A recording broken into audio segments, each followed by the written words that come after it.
반갑습니다. 신앙 매뉴얼의 정찬도 목사입니다. 오늘의 질문은요, 그리스도의 승천이란 무엇인가입니다. 부활하신 예수님께서 자신을 죽은 존재로만 알던 자들에게요, 친히 나타나셔서 성경대로 부활하셨음을 증거하셨죠. 그리고 그들의 신앙을 다시금 회복시켜 주셨습니다. 여러분, 제자 중에는 끝까지 부활을 믿지 못했던 자도 있지 않습니까? 누구였습니까? 도마였습니다. 도마에게 예수님께서 나타나셔서 뭐라고 말씀하셨죠? 내 손가락을 이리 내밀어 내 손을 보고 내 손을 내밀어 내 옆구리에 넣어보라. 그리하여 믿음 없는 자가 되지 말고 믿는 자가 되라 하셨습니다. 그뿐 아니라 너는 나를 본고로 믿느냐? 보지 못하고 믿는 자들은 복되도다 하셨습니다. 말로만 듣던 예수님의 부활을 직접 보고 만진 바 된 도마는요, 그 앞에서 뭐라고 고백했습니까? 나의 주님이시여 나의 하나님이시니이다 하였습니다. 자신의 모든 마음을 다 담은 신앙 고백이 아닐 수 없는 것이죠.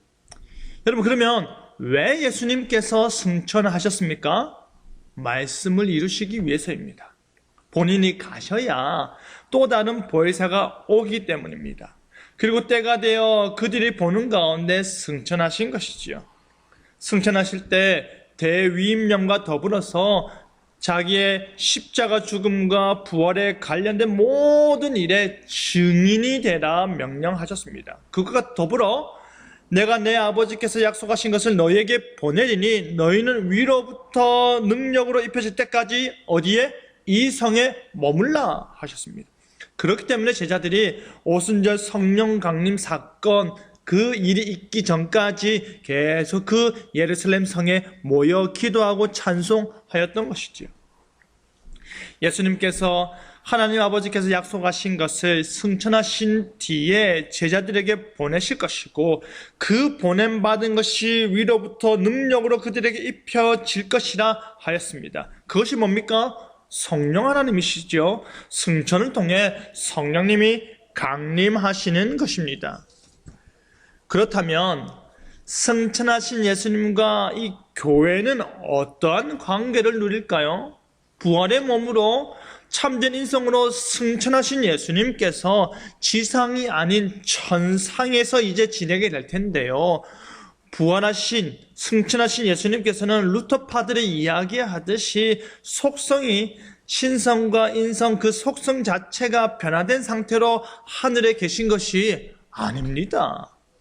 예수님의 신성, 즉 하나님 되심이 예수님의 인성, 즉 인간 되심 두 속성이 교류를 하여 편재한다라고 우리는 볼 수 없습니다. 예수님의 신성 자체가 본성적으로 인성을 초월하여 존재하죠. 맞습니다. 그럼에도 불구하고 동시에 늘 그의 인성 안에서 인격적으로 연합하여 존재하셨습니다. 예수님께서 공생의 사역 가운데 몸으로 늘 그렇게 계셨던 것을 보여주셨지 않습니까?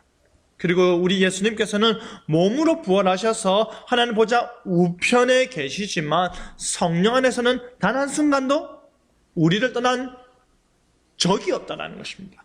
우리를 떠나 계시지 않는 것입니다. 승천하신 예수님께서는요, 하늘에서 무엇을 하십니까? 우리를 대변하십니다. 하나님 아버지 앞에서 우리를 위해서 기도하시는 것이지요. 그리고 머리 되신 예수님께서 그곳에 계시다는 것은요, 우리 역시도, 몸된 우리 역시도 그곳으로 가게 될 것이란 확실한 보증인 것입니다. 우리가 눈을 들어 하늘을 보도록 하시는 것입니다. 하지만 우리가 온갖 시험과 어려움과 낙심으로 인하여서 올려다보는 힘이 빠지는 일이 많기 때문에 약속대로 누구를 보내주신 것입니까? 성령님을 보내주신 것입니다.